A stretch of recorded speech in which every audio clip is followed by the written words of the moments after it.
To neglect the body is to neglect a really core part of our intelligence and our wisdom. How do we fix these things for ourselves? How do we heal these hurts in ourselves?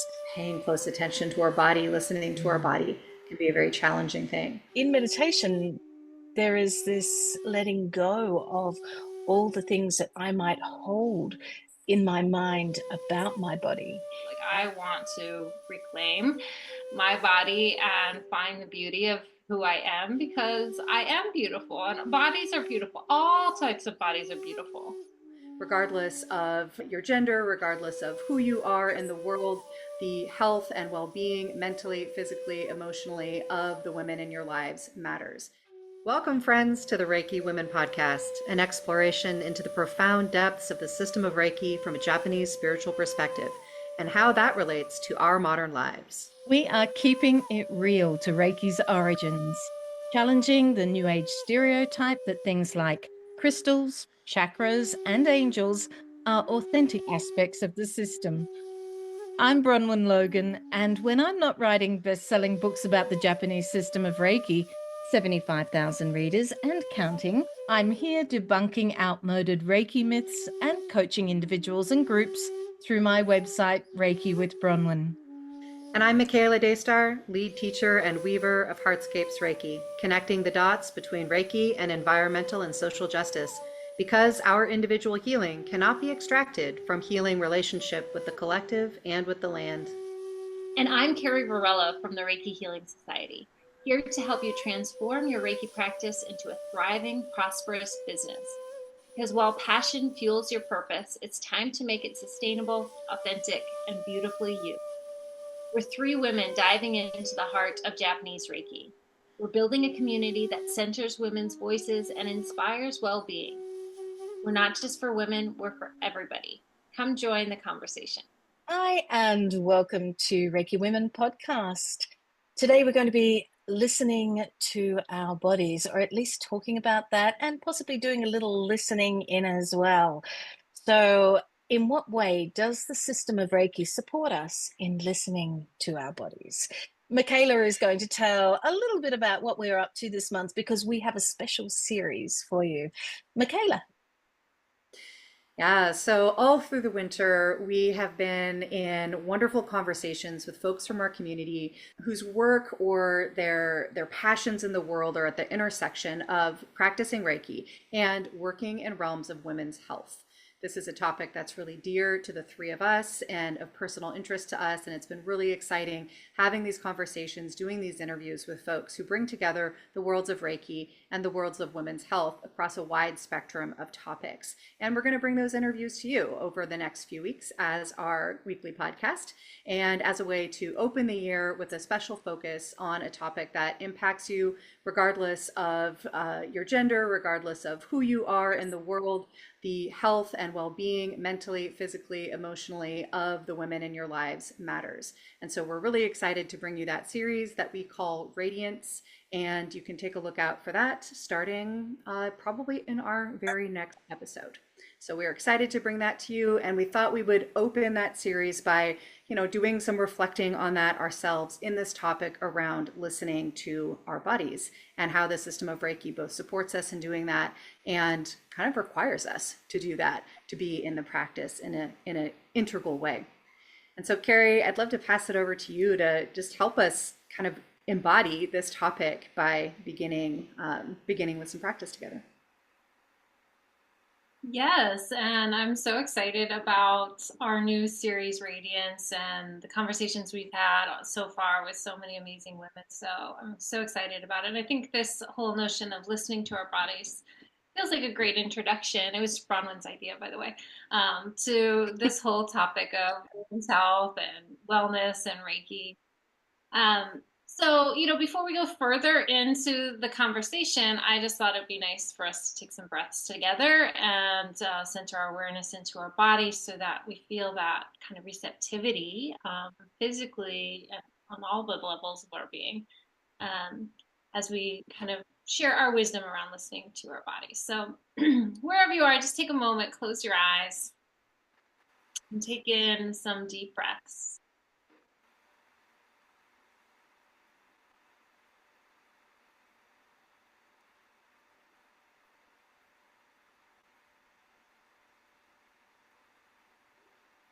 So just as you have the eyes gently closed and as you breathe deeply, noticing what sensations are alive for you in your body.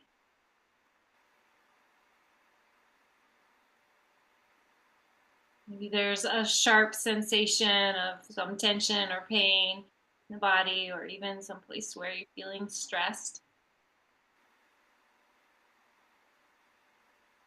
And so taking some deep breaths into that area of the body, giving it some awareness and attention, even placing your hands on that part of your body.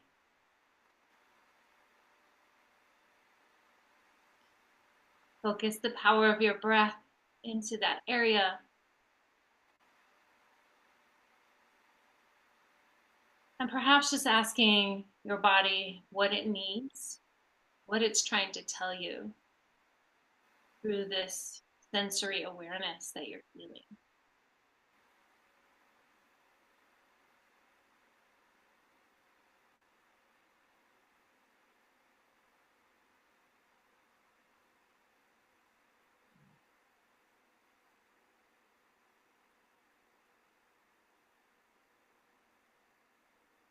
That awareness might come through with more sensation, some thoughts or images or words.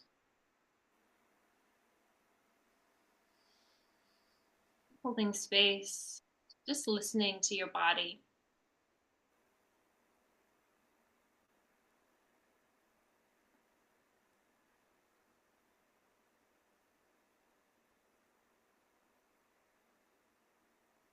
Sometimes our awareness can rest like a magnet on those pain points or tension points in the body, but take also a moment to feel for areas where you don't feel a whole lot of sensation in the body.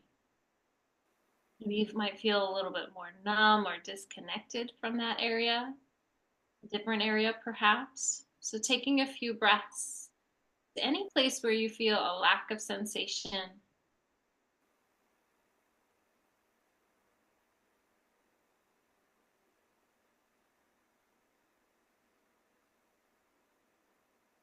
And then noticing if there's a place inside where you can connect to peace and harmony,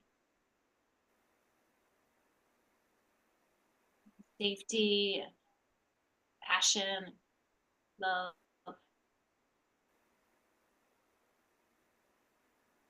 Just noticing if there's space to feel and experience or embody those higher emotions. Be in touch with where your body feels peaceful and safe and happy, loved.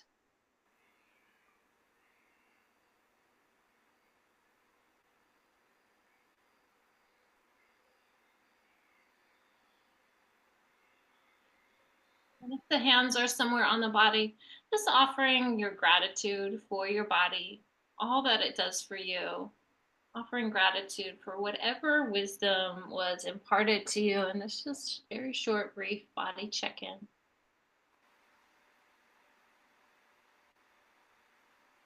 This is our first podcast of 2025, and so just celebrating that the vehicle, physical body has brought you so far in life, and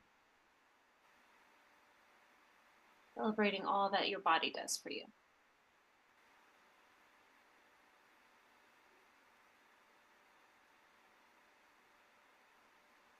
Just staying with that feeling and sensation, a couple more deep breaths.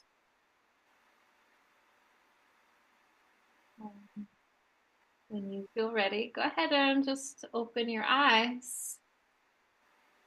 And let's talk more about the wisdom we find in our body. So anyone else want to jump in and start the discussion? When I was thinking of this, I had read something that actually talked about disassociation. And so that was interesting, Carrie, you bringing in that idea of numbness and not feeling, and how when we go through things in our life that we can disassociate from our bodies, especially I think when we're children, because we can't work out what's actually going on. We possibly can't mentally work it all out. And we find ourselves not understanding, and as a way of dealing with a situation, having to disassociate ourselves and actually, leaving our body. So leaving our body behind. And I know that definitely in my youth, I personally have had that experience a number of times.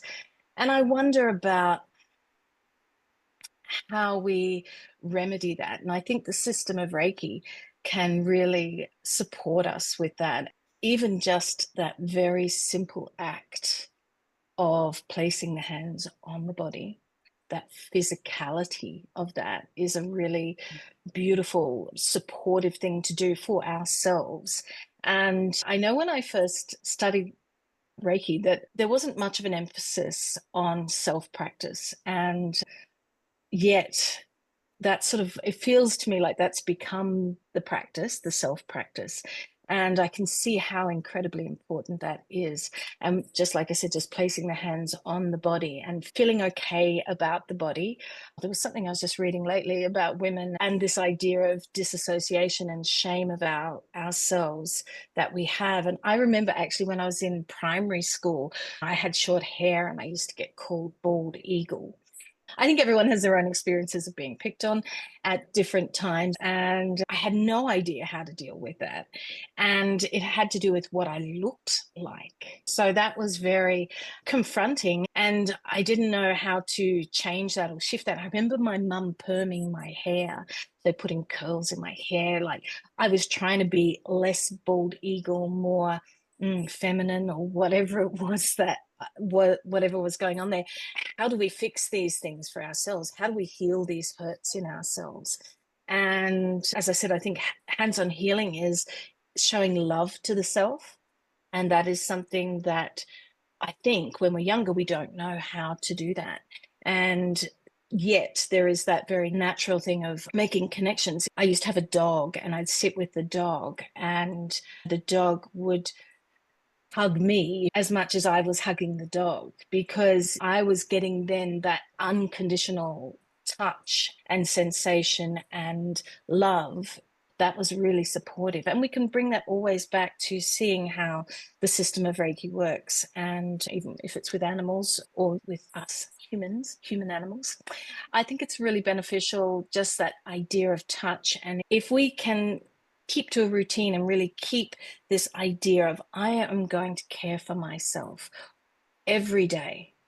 And there are certain ways that I can do that. It can also be meditation. It can be breath, like Carrie just did. I just love that, the breath, that spark of life. But finding something within the system of Reiki that really resonates with you and helps you to actually start to feel your body, know your body, love your body, and know that it's okay to be there for yourself. I so appreciate where both of you have started us. First with that embodiment practice, Carrie, it was so beautiful. And I really agree, Bronwen, that like bringing just that simple attention to places that, might feel tension or pain, places that might feel comfortable and relaxed. And then that last piece of places that might feel numb, or that we don't feel anything, or that we don't tend to pay attention to, or that we tend to avoid paying attention to. It's such a simple and yet profound and sometimes very tender and painful process to actually sit and pay attention. And this was a lesson that really came through to me as I started teaching Reiki and really shifting in two ways. One, the first shift, what you mentioned, Bronwen, that many of us are trained in a way that de-emphasizes self-practice or even doesn't emphasize it at all. Emphasizes Reiki as a hands-on healing practice for other people, which of course is a beautiful aspect of the system, but is by no means the central aspect of the system if we're looking at its original purpose. In fact, it was, one that came quite later in the system. First and foremost, Reiki is a self-practice, and it's a practice that's there to help us to really come home to ourself, and come home to ourself in all of the ways that we have a self, which of course includes the body. If you think about that concept of Sanmitsu, that we experience the world through these three mysteries of our body, our breath, and our mind, and that the system of Reiki both brings our attention to those three things, and then importantly integrates them together in these subtle, consistent ways. And when we do that, and when we start doing that, and this is the second kind of shift that I had, that when I really started practicing in that way, where the point wasn't necessarily or even at all to kind of channel energy through and out of myself to another person, but to really begin to pay a close attention to what was happening inside of my system, where I was or wasn't connected to myself. And then from there outward, these places of consistent disrepair started to become more evident. Even something as simple as realizing all the ways in which I was ignoring little tiny messages from my body, like little tiny achy places, or tiny ways in which, some habit that I was in, was causing some sort of repeated stress in my body. Or even just like, hey, you have to go to the bathroom. Why don't you stop doing what you're doing and go take care of that need, instead of, just plowing through whatever you're doing. It's like when we really pause and start paying attention to our body as that first, most tangible mystery that we have, right? Our easiest access point in many ways into kind of experiencing ourselves, that we start to notice these places where we maybe forsake ourselves and turn away from ourselves, or ignore ourselves, disregard our needs. And that's a painful revelation, right?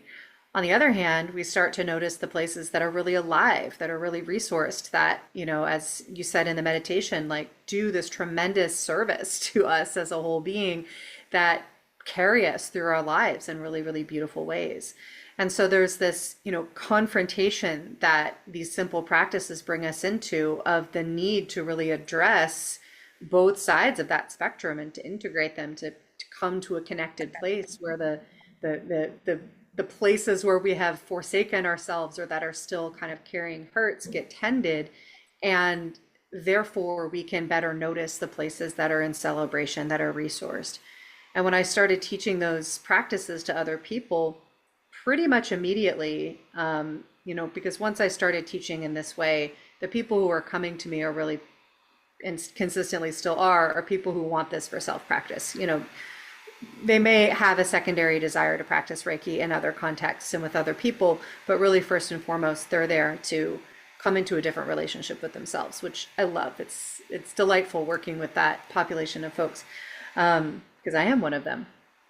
And when I started working in that way, right away, something as simple as Jushin Kokyu-ho, where you bring your attention in and down and into the center of your belly, as, of course, a way to get grounded and centered and connect with our spirit, our kami that's inside of our center. Simple, straightforward practice with a simple, straightforward goal, at least spiritually speaking.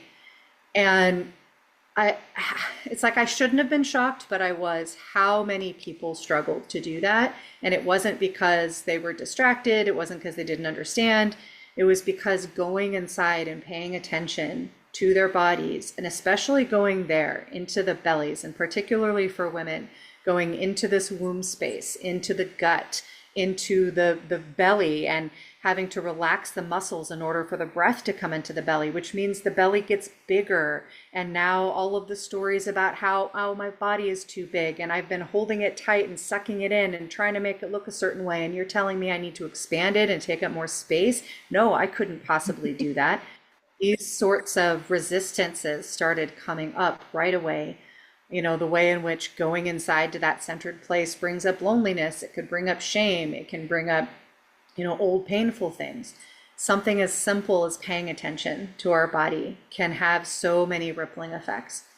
And I was really grateful that people shared that right away, and that I could start adjusting and start anticipating that would likely be the case for at least someone in the room, right? And this isn't everybody, obviously, but someone in the room.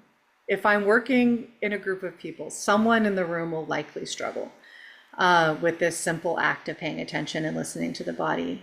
And as practitioners and as teachers, we can anticipate that, and we can design our containers and guide people in a way that makes space for that possibility, that offers other ways in, that acknowledges that this might be happening for you. And if it is, it's normal and it's something we can work with. Because the fear that comes up right away is, oh no, I can't do this. I can't practice Reiki if I can't go to that place, right? And it's frustrating. And now it's one more thing that's not going to work for me, right? And so it's been really emotionally powerful and professionally, creatively interesting to figure out how to set our container from the very beginning in a way that makes space for that simple reality that paying close attention to our body, listening to our body can be a very challenging thing. And consistently, over and over and over again, when people do stay with it, it becomes an incredibly beautiful thing.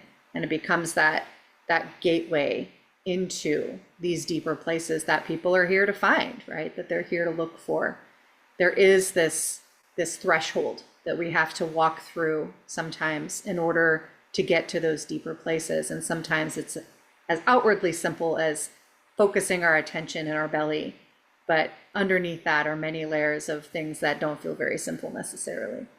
So those are some of the things that came up as I was sitting in that meditation with you, Carrie, and listening to you, Bronwen.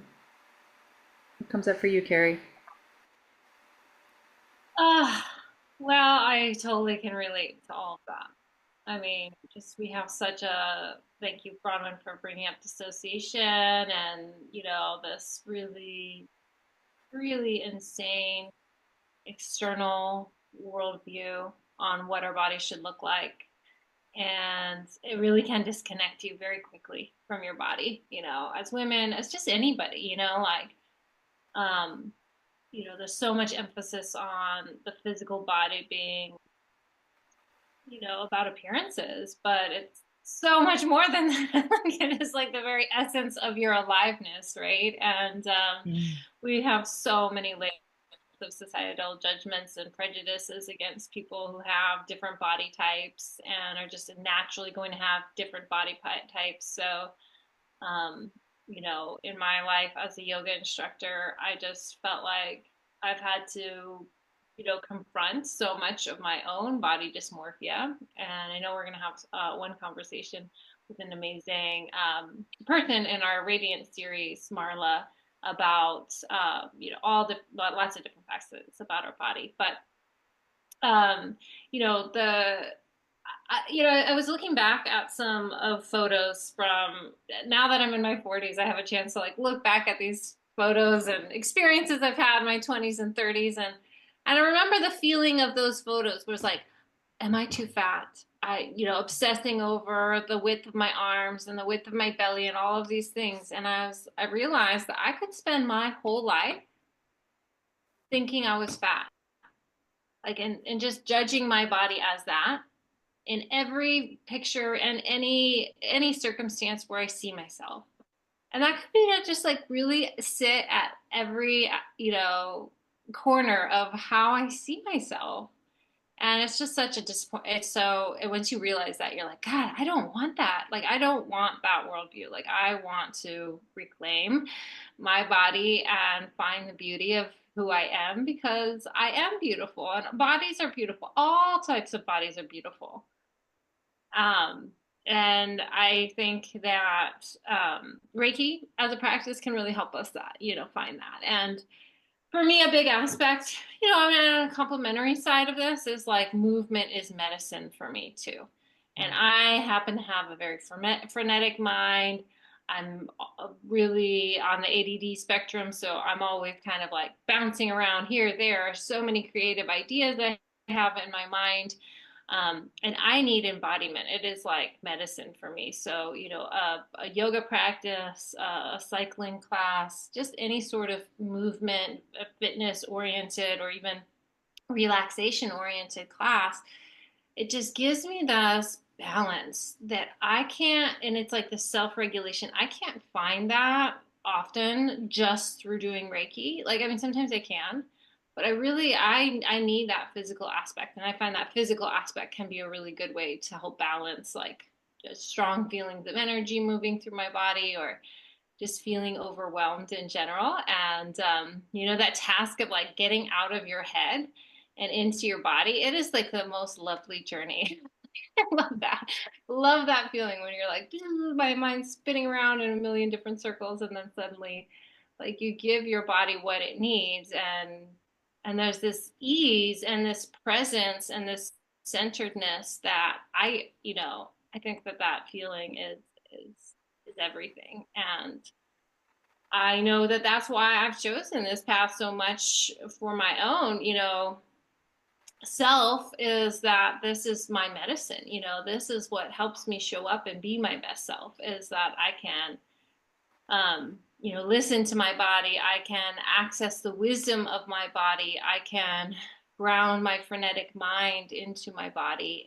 And I know that I need that medicine. And so first and foremost, like why I'm a yoga teacher, why I'm a Reiki practitioner, why I show up as this, is because I know how useful these things have been for myself. So I really had to shift that narrative. I think we've all talked about that, shifting that narrative as to something that's I do for others, as opposed to this is something that I know helps me every day feel better, and helps me feel my best self, and helps me feel more well in my life, like well on all levels, physically, mentally, emotionally, and so forth. And so when I really just own like how important that is for me, then I can just show up and do the work. And I can really actually acknowledge how challenging it is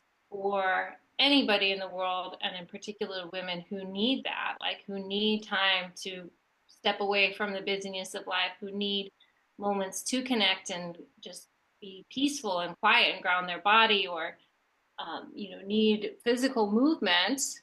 Like how hard it is to carve out that space and time for yourself. And not just even how hard it is, in a busy world, but also the emotional challenge of claiming this is a space I need for me to show up and be my best self with you. And so, like, if you're a parent, like being able to step away from your kids enough to say, hey, I need some mama time. I need some me time, so that we can go, do fun stuff together later. Because if I don't get that, I can't be my most present self. I can't be centered and grounded and like sit with my children on their level and really understand what they need, if I haven't done that for myself. So those are some of those things that really came up for me. Yeah. When you mentioned photos, oh, that is just so true. When I see a photo that's been taken of me, and this is an ingrained thing that my mother used to say, don't take photos of me, don't take photos of me, right? Of herself, right? She didn't like photos of herself. When I was a kid as well, I was like, oh, I'm not going to be like my mum, right? But I took that over, and I also inhabited that sense. And when I see photos of myself immediately after they're taken, it's like there's a sense of dissatisfaction with myself. And yet I can look at a photo that's 5 years old and think, why didn't I like that photo? There's something in that. It's that inability to see myself honestly, truthfully. It's just a really interesting thing when we think about our bodies. And I know that I have so many negative ideas about that, and trying to work with that. And one way that I do find helpful is meditation, because when I'm in meditation, I'm not focusing on the body. I know this is sort of the opposite of what we were just saying about feeling into the body, but what it is, it's actually taking it's like a relief. It's like I actually don't need to feel anything in my body, and I can release my body into being whatever it is without me having to think about what it might look like, for example. In meditation, there is this letting go of all the things that I might hold in my mind about my body, and I can sit into that space. And it is a space of non-judgment. It's a letting go. And that really, for me, is a relief. And it's bringing into balance more the ingrained ideas that I've grown up with, and allowing them to be balanced out a bit more with this space where all these ideas about the body are unimportant. That's something that I really love about meditation. Yeah, that's such an interesting paradox, like thinking about the ways that releasing attachment to our body can then bring us into more ease in our body so that it matters less, all of these concerns that we're talking about. So much of working with Reiki from its origins does invite us to be with paradox and to integrate things that seem like they're opposing each other, but actually coexist quite well. One of the things that came up when I thought about, listening to our body is the relationship of that concept with intuition. And that so often, I've done a lot of work with intuition, done a lot of, kind of study, if you will, and kind of working with people around how our intuition talks to us and kind of trying to understand the mechanism of it. I have, developed my beliefs about that. But one of the things that came up for me in this conversation is that almost inevitably, whenever I've asked anybody, how do you know that your intuition is speaking to you? Like, what is the language of your intuition? How do you know you're being guided in some way by your intuition? There'll be various answers typically, various signs that a person uses, but always there is some kind of physical response that gets described, right? That our intuition speaks through our body. And, what really prompted my intense interest in that topic was, having the experience of feeling like I'd lost my intuition over years of ignoring it, of like not following very clear messages that were coming through my intuition around some serious life changes that needed to be made. I wasn't ready to make them, so I just kind of pushed those feelings away for a long, long time.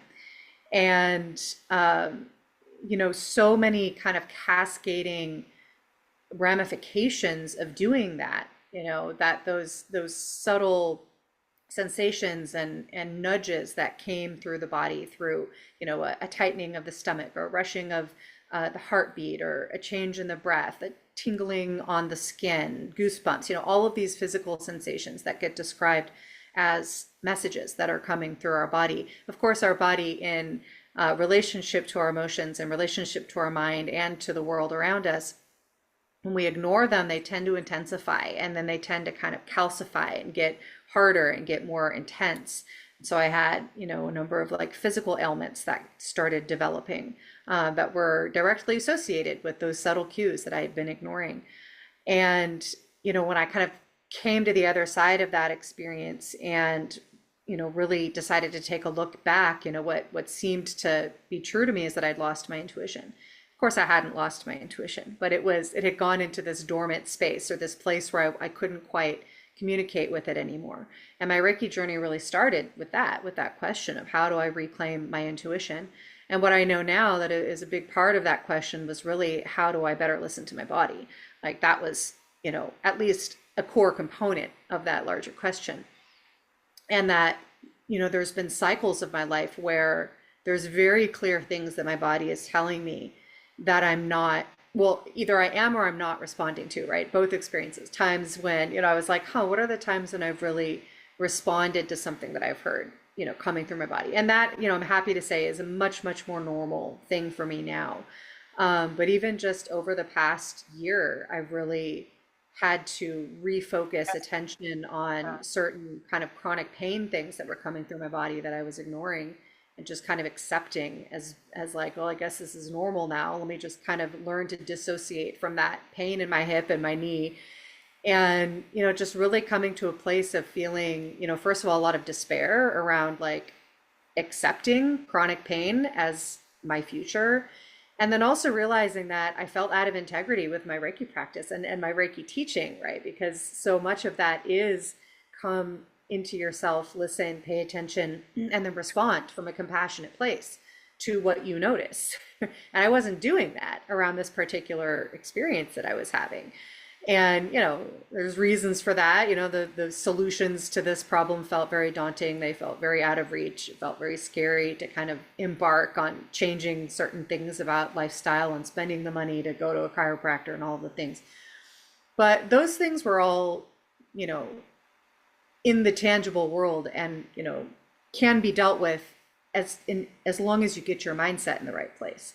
And it was my mindset and my orientation to being in communication with my body that needed to be addressed. And so, that really began there, and it came back into my Reiki practice. Okay, bring this experience into my practice. Where am I out of compassion with myself, that I'm just letting myself have pain? Where am I in fear, right? A lot of that. Where is there embedded anger that I'm not dealing with, that's kind of, part of this contraction? All of these things. Where can I be grateful for everything my body can do, even though there's this pain? And really coming back to that place. And then from there, okay, well, what's the next right thing, right? Because what I've learned about intuition and about listening to our body in general is that we might receive messages through our body or instructions or requests from our whole system that feel out of reach, that feel impossible, that feel too big. But there's always some small response that we can make. There's always some next right thing that we can do. And in fact, that's how all change gets made, right? Like all transformation, all healing is a sequence of small changes, small steps, right? But we can get, some of us, I think especially, Carrie, my ADHD sister over here, right? I think for brains like ours, we can see the totality of this goal and all of the component parts are just whizzing by so fast. It's really hard to say, okay, what's the next right thing? What's the next small thing? What's the next step? And so coming back into my Reiki practice really helped me to say, just get clear. Okay, what is the next step? Find a chiropractor. Okay, I can do that, right? And I'm now a year and a half outside of, or maybe 2 years out of that decision to start working with this. And I have no more chronic pain. Like I've worked through all the tiny steps. When I look back over that journey, it still feels like, whoa, that was way too much to do. And yet here it is. Now I still have a ways to go, right? The initial injury still twinges, like it's, like I still have to adjust how I work with my body, and I still have to continuously listen to my body in order to not backslide back to where I was at. But it just, I'm appreciating this opportunity to really be in gratitude for the simple practices that we have that help us to listen and to help us notice where we're out of integrity and not listening and not paying attention and refusing to take that next step. And it can be such a subtle thing, or it can be a really loud thing, but it's a little bit frightening sometimes when I think about how normalized it is for many of us to just ignore what's coming through our body in these ways that are discernible and that are something that is being asked for a response of some kind.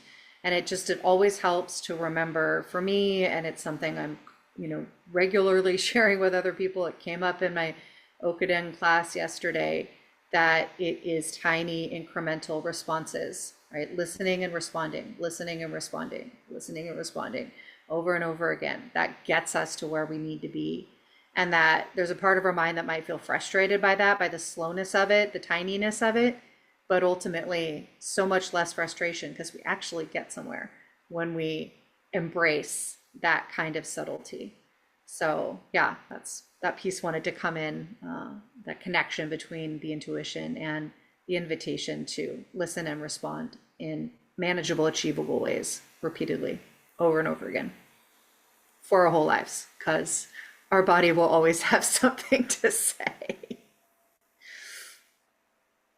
Yeah, I just love that, Michaela. I mean, our body never lies, I think that's the wisdom that I've been really leaning into lately. And as I get older, feeling that more and more, because our wellness, our well-being, our sense of self is so entwined with our body. And again, like moving away from that surface level understanding of who we are, like, I'm just the width of my waist and, this weird Hollywood infatuation with a certain way of looking and being.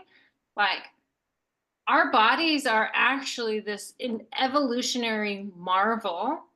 Like, we're in this cold, massive universe, like sitting on a planet that has been around for 5 billion years, orbiting a sun at that perfect space where life is possible. There's water on our planet, unlike so many other planets. And our bodies are this process of evolution that has been going on for trillions of generations, and we have this body.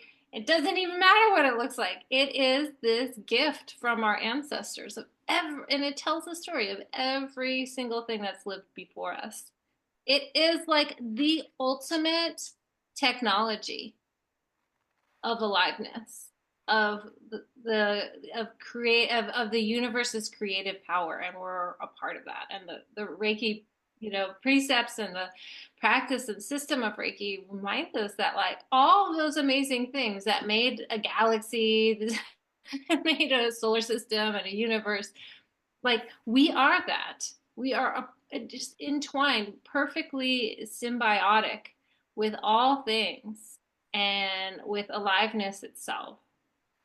And I think when you do have a healing crisis, it invites you into a very radically different relationship with your body. And, it can be a small thing, a wake up call, a pain point, stuff happening in your body that you're like, okay, I'm going to choose not to ignore this anymore, because ignoring it will only make it worse and potentially perpetuate like anxiety and so many other things. But yeah, like being able to really listen to your body's wisdom and take in whatever, information it has for us. And I've been thinking a lot about that, just with the simplicity of digestion. And there's been a tremendous surge in colon cancer in the world and in industrial countries. And I've had friends who have been diagnosed with colon cancer, in their 40s and 50s. And it is a deadly form of cancer. It is brutal. And just it's not a simple thing, but our digestion is such a foundational part of being alive. And it's something we take for granted all the time. I know I take it for granted. And so I guess that's some of what comes to me, is just like, gosh, like being in awe and wonder with all that your body is doing. And, digestion can just be a small facet of it. But if you think about what your heart is doing, what your nervous system is doing, what your brain does for yourself, like it's tremendous, and it's so intelligent. It's so wise. It is like life itself. So to neglect the body is to neglect a really core part of our intelligence and our wisdom. And so we should all celebrate our bodies, all the different ways, and our health, and how important it is. And, from the yogic perspective, and I think just in general from this whole notion of working with energy for healing, is to understand that healing, or to understand that our spiritual energy really resides at the core of who we are. And then, beyond that is this energetic layer, beyond that is a mental layer, an emotional layer, and then the physical. And when we're working with energy healing, is actually to work with ourselves from that progression. So working from spirit to energy to mind to emotion to body, because in our mental and emotional body is where we can create those shifts to see something differently, and that in and of itself can provide physical healing. Like, just so, like you said, Michaela, it's like I had to shift my mindset around, being open to taking care of myself, and to be really recognizing that was more important than the money it costs, the time it took, and the self-depreciation that you've been talking about, Bronwen. Like, what happens when we constantly have to put ourselves last and we don't feel safe or open to, create boundaries around what we need. So yeah, when we can really give ourselves that gift of saying, I need this, this is helpful for myself, every aspect of my health and wellness. But, just to get there is this, sometimes we have to work through that mental and emotional garbage that's standing in the way of us really valuing ourselves for all we do. And, I guess one other thing to say is just that, like, I know that there's a lot of debate in different communities around the word healer. Are you a healer? Are you healing anybody with Reiki or any other practice? And I kind of identify as a healer. I just feel like that's kind of who I am. It's something that motivates me is that just like anybody can learn law and legal and lawyer stuff, like I've learned healing and that's been my pathway. Um, but so whether or not you agree with me or not, there's plenty of space for disagreement, but on that point, but it's like, how can we call ourselves healers? How can we really embody our medicine if we're not treating our body well? And like, not like, and it's something I'm constantly learning too, because like sometimes I just like, I know that glass of wine, as much as I think it's going to help me feel better, feel more relaxed, I can just feel how it's going to be inflammatory in my body. And as much as I want it, like it's a mental craving thing, it's actually not going to help me. It's only going to make me feel worse. And so it's like turning off that mechanism is what gets us even more out of touch with our body.